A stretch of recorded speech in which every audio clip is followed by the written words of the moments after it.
Hello everyone, welcome to Full Course Online. In this video, I will show you how to update installed drivers in Windows 11 step by step. Let's begin.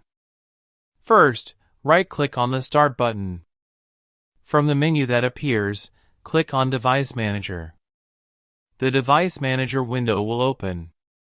Here you can see a list of all hardware devices installed on your computer, such as display adapters, network adapters, sound devices, keyboards, and more. Now find the device whose driver you want to update. For this demonstration, we will update the graphics driver.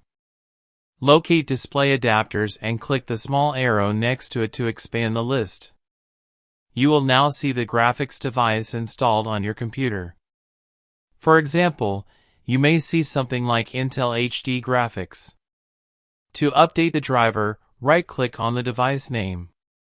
From the menu, click on Update Driver. A new window will appear with two options.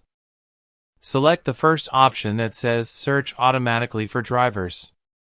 Windows will now search your computer and the internet for the latest available driver for this device. Make sure your computer is connected to the internet for this step. If a newer driver version is found, Windows will automatically download and install it.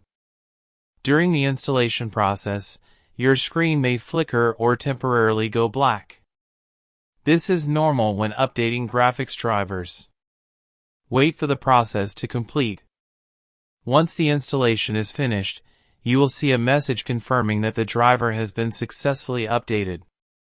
You can now close the window. And that's how you update device drivers in Windows 11 using Device Manager. If this tutorial helped you, subscribe to Full Course Online for more practical and easy to follow computer tutorials.